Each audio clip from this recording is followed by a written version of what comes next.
The Blackening is a movie about a group of black friends that go to a cabin and they are attacked by a serial killer person. And then they have to use their identity and what they learned in their lived experience to stay alive.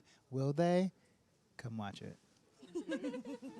The idea originally stemmed as a sketch for stage, and it was mainly just based off the premise of if the black person dies first, if everybody black, who died first.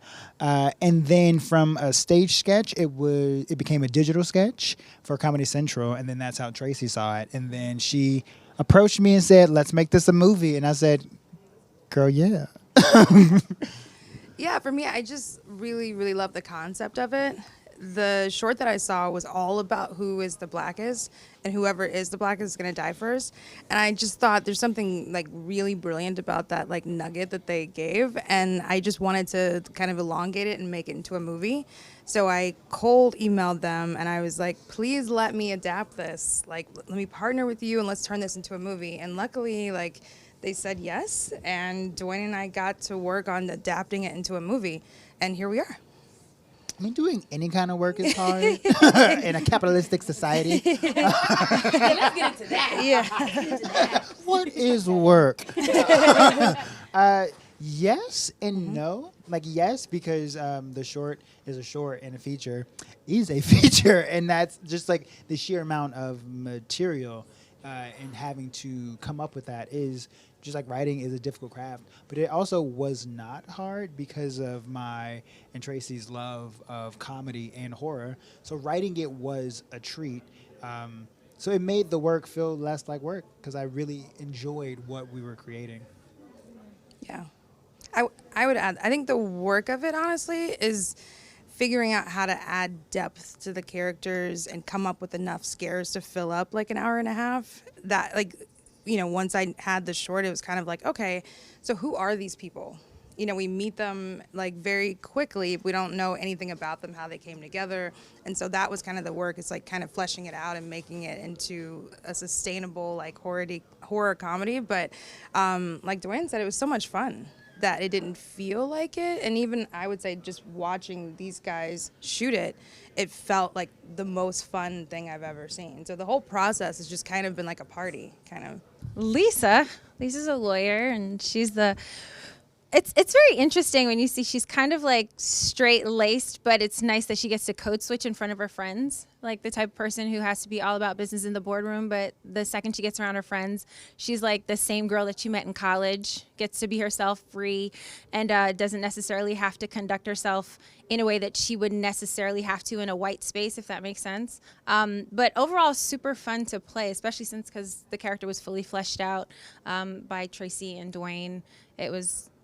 It felt like summer camp, to be perfectly honest. It didn't feel like work. It felt like just fun.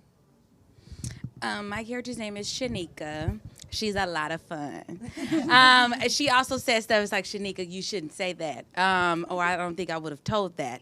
I think that Shanika, she was really scared at some points in the film, which I really loved because for Black women, like, we always like, we know where the bodies are. We know the code to the safe. We know Shanika did not know a damn thing.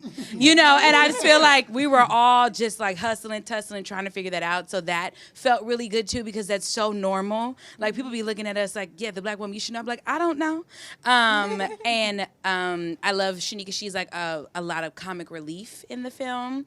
And it was very fun playing her. It was super, super fun. When I saw it, I was like, I'm going to try my best. Hopefully I book. But I got to play so much, even with the self-tape. I took a lot of like free reign and like improvise. But I want to say that improvising in a film, that is a compliment to the writing because I believe that the writing is the foundation. It is the home. The improv is the pool table. It is not the foundation. And I do not improvise if I don't know where I'm going. So there are some scripts when I audition, I do not improvise. I'm like, what is this? You know, but this was so clear and I knew who this person was and I know this story. So I played so much. So that's just compliments to Dewayne and Tracy. My character, Dewayne, is loosely based after me, Dewayne. One thing that I really want to point out is that like these characters started in my mind as tropes, and being able to like start at a place where movies know, like this is information that we've seen in other movies. Then being able to like set a litmus and then divert from that was really fun to be able to present the gay best friend. And we know what a gay best friend is in a movie, and then being able to change that and be like, this is what a gay best friend is when you explore who they are, who the friend is, why are they friends, what is this relationship? Yeah. And being able to give space and expand that trope so that I can show people this is not a trope, this is a human. And so I'm obsessed with this character, as I am obsessed with myself. I love that you kind of do it like that.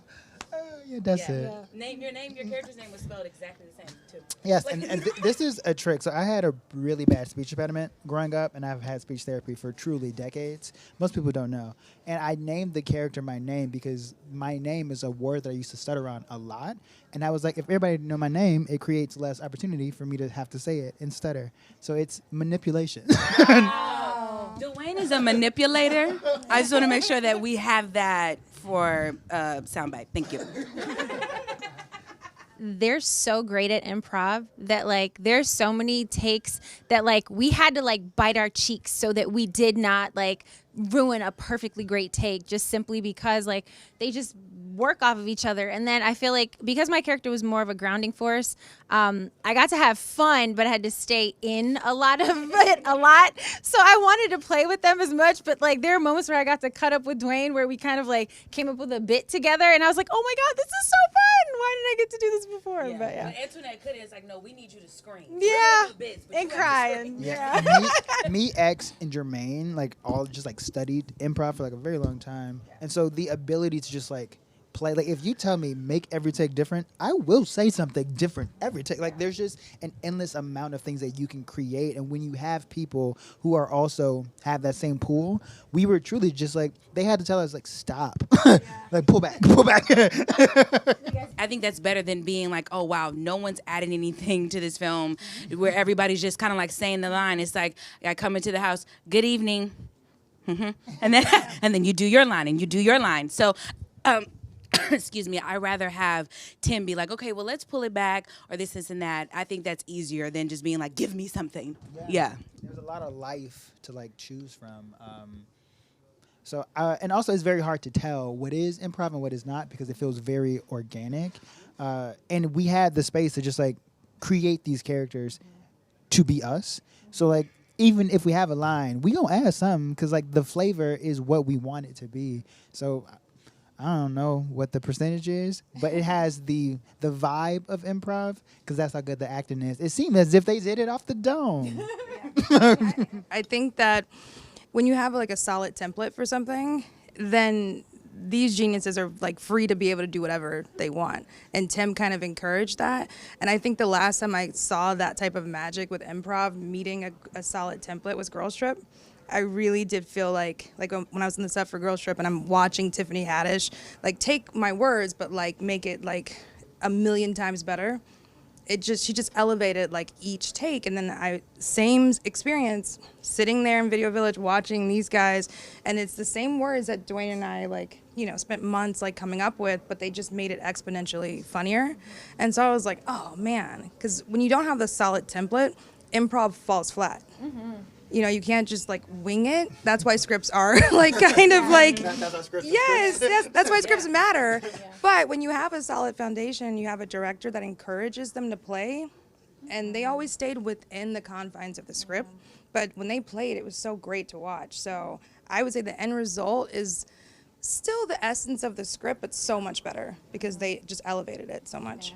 It was amazing working with Tim Story because he fostered an environment of collaboration, and since we're all artists and we love what we love what we do, it's just nice that there was like no ego, there was no drama. He just kind of allowed everyone the freedom to be who they were and do what they did best, and that's why it made work so much fun every single day. It was hilarious and fun, and I can't wait to see the movie.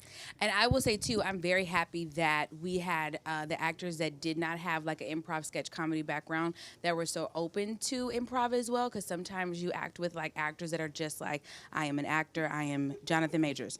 Never worked with him. I'm not saying he's like that. Would love to. Hi, Jonathan. Would love to work with you. Thank you so much. Love Cup Country, too. Holler at me. But I'm just saying, grounded actors sometimes don't give you that room and space to be that free. And I think because of the time crunch of when we were shooting the film, you needed improvisers that were like so quick because we're moving on. And I know like as soon as we turn this camera around on Dewayne and his coverage, I need to give him so much shit because I want to make sure that he is giving his best performance. And that's why I'm so grateful too, because every actor is not as giving. They don't have that capacity, but I don't know, we were all on drugs, and so we weren't on drugs. That's a bit. You have to say that. Yeah.